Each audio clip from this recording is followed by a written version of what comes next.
The sitcom Everybody Loves Raymond was more than just a staple of Monday night television. For 9 seasons, it felt like a weekly invitation into a real family's living room, where the arguments were loud, the hugs were rare, and the comedy was rooted in a level of honesty that most shows were too afraid to touch. We laughed at the meddling parents, the intense sibling rivalry, and the everyday chaos of suburban life that felt so relatable it was almost painful to watch. But since the show wrapped in 2005, the Barone family has faced a series of real-world losses that hit fans and the surviving cast members with a weight that no laugh track could ever lighten. These were not just names moving through the credits. They were the pillars of the show's chemistry. And when we watch the reruns today, there's a bittersweet layer to the laughter, a realization that the crowded, noisy Barone kitchen has grown significantly quieter in the years since the finale. Perhaps the most devastating and utterly tragic death in the history of the show is that of Sawyer Sweeten, who played Jeffrey Barone. Sawyer, along with his twin brother Sullivan and their older sister Madeline, literally grew up before our eyes, starting the show as toddlers barely able to speak their lines and finishing as young teenagers on the cusp of adulthood. In April 2015, just weeks before his 20th birthday, Sawyer took his own life while visiting family in Texas. The news sent shockwaves through the industry because Sawyer was remembered as a quiet, kind, and deeply loved young man who seemed to have escaped the typical child star pitfalls. His death was a stark reminder of the invisible struggles that can exist behind a smile, especially for those who spend their entire childhood under the bright lights of a soundstage.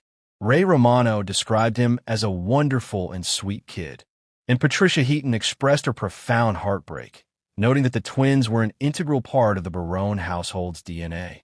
The tragedy is magnified by the fact that he was so young, leaving a void that the surviving cast members still speak about with a sense of disbelief and deep grief, and it changed the way the cast viewed their time together, turning those light-hearted memories into something much more fragile.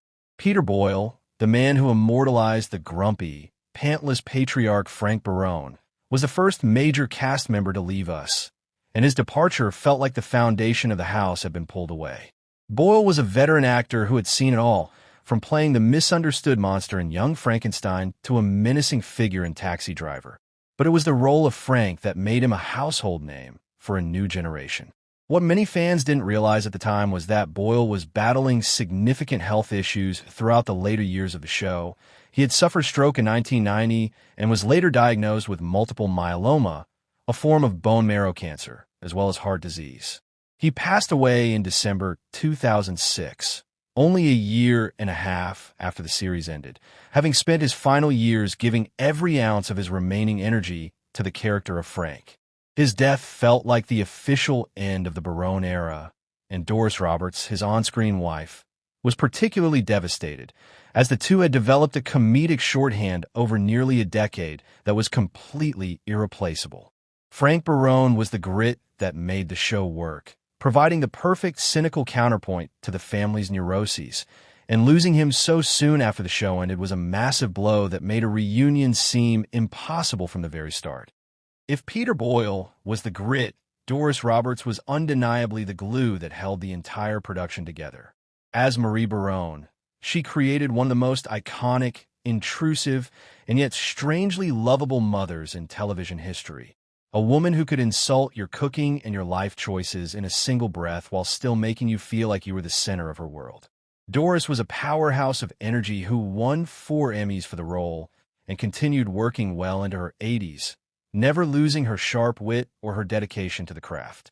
When she passed away in April 2016 at the age of 90, it felt like a personal loss to millions of viewers who had grown to see her as their own grandmother.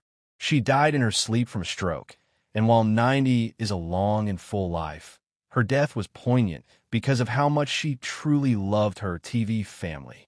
She remained a fierce advocate for her co-stars and was known for her incredible vitality right up until the end, often showing up to events and interviews with more energy than people half her age. Phil Rosenthal, the show's creator, often noted that Doris never stopped. She was always traveling, acting, and mentoring young performers.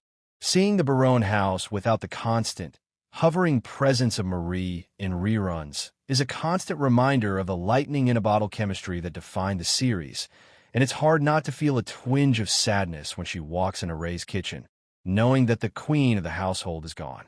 The show's brilliance also relied heavily on its extended family, and the loss of the in-laws has been equally difficult for the legacy of the show.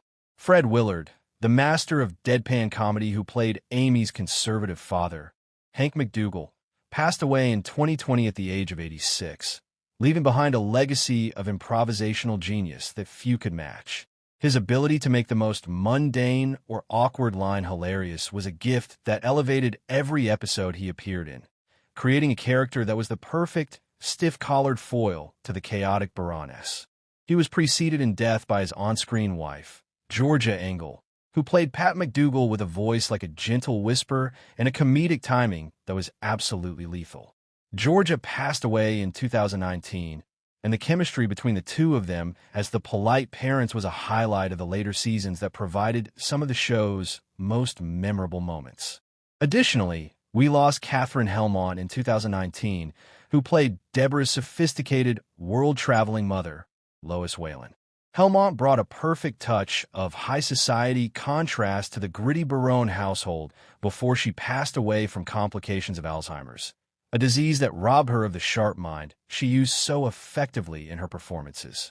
Her on-screen husband, Robert Culp, who played the elegant and slightly aloof Warren Whalen, passed away in 2010 after a fall, adding another name to the list of legends gone from the show's roster. Beyond the main families, several recurring stars who provided the color of the Barone world have also passed, creating a sense that the entire neighborhood of Lynbrook is slowly fading away. Lynn Lesser, known to many as Uncle Leo from Seinfeld, but equally beloved as the lodge friend Garvin on Raymond, passed away in 2011, taking with him that enthusiastic, "Hey, Ray's here."